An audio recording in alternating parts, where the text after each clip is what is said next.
Between 2015 and 2016, I managed to progress a lot in realistic drawing, and between 2018 and 2019, it happened again, this time in the colored pencil technique. Well, if you want to see massive improvements in your drawings in a 1 year span or even less time, this video is for you.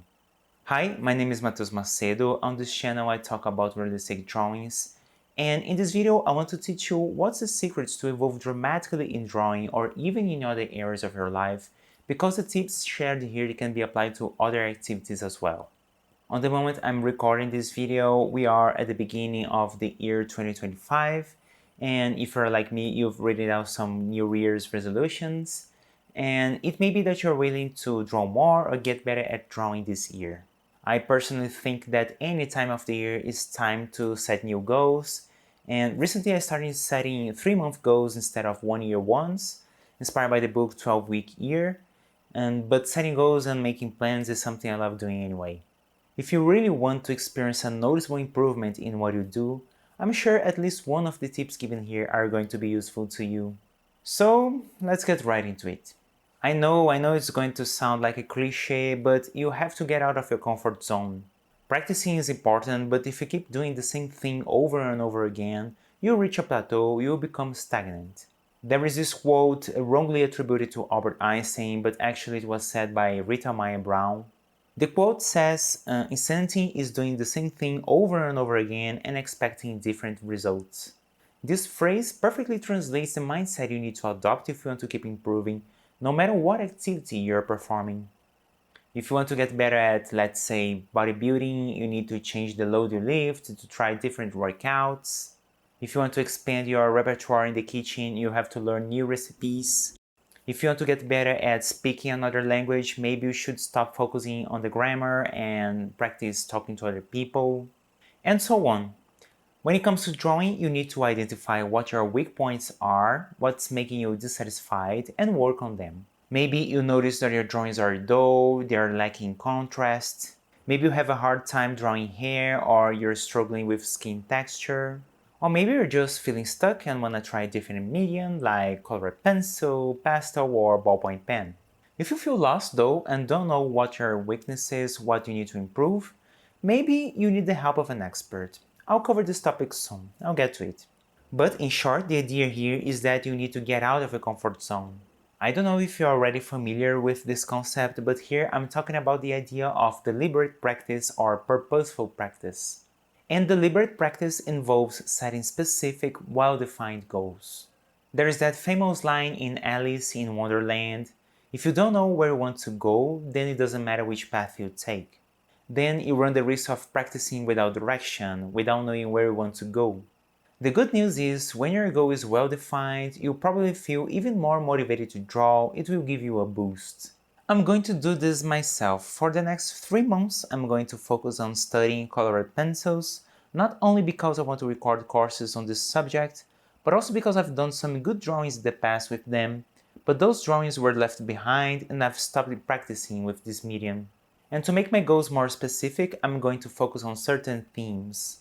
For example, in the first quarter of this year, I'm going to focus on drawing fruit, leaves, elements of nature in general, because I want to work on my ability to draw with different colors like red, orange, green, yellow, in short, more basic colors. For the following quarter, I'd like to return to the theme of portraiture, focusing on parts of the face, such as the eyes and mouth, as I plan to record a complete drawing course with colored pencil focused on portraits. Speaking of courses, here's my next tip. Enroll in a course if you can. I'm not necessarily talking about paid courses, although I do prefer them. Yes, you didn't hear wrong, I do prefer paid courses for several reasons. Firstly, by paying for a course, you are already making a commitment to yourself. After all, you don't want to throw money away, do you? I believe that paying for a course increases the chance that you attend all classes and will not give up halfway through. Another good reason to enroll in a paid course is that it will probably offer you something of value, or at least that's what I expect from a paid course. As someone who records and sells classes, be sure that recording a good class requires a lot of work, and the fact that I'm charging you gives me a lot of responsibility. After all, I know that my students will evaluate me afterwards and I definitely don't want to receive bad reviews for something I've worked so hard to create. In addition, paid courses tend to be better structured, and this helps a lot to give you a sense of progress in your studies, as it gives you clear goals, which was something I was talking about earlier. Having specific goals is very important, and courses are excellent for this.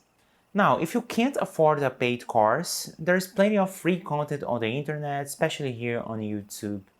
The difference is that you're likely to find a well-structured course with downloadable materials put together for you, or with specific exercises. In general, the videos you'll find will have a more general approach, even if it's on a specific topic, and the content will be fragmented, which is due to the logic of how YouTube works.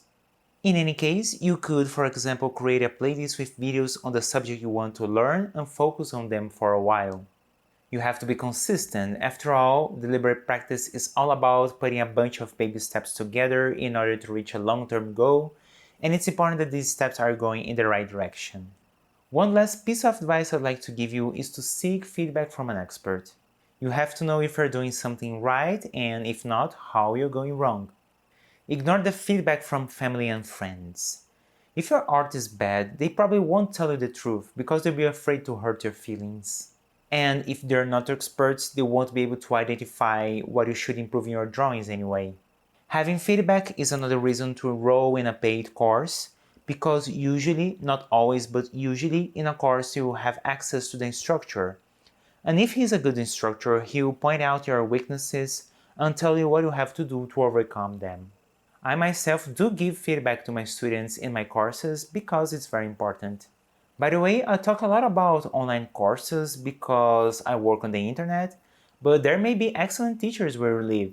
So consider enrolling in a face-to-face course there if you want.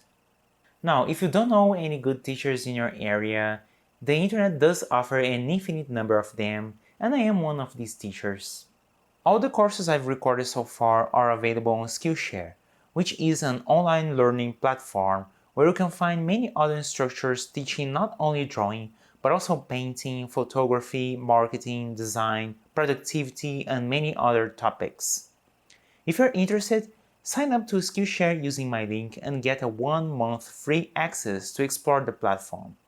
You can cancel your subscription before you get charged. The link is in the description of this video.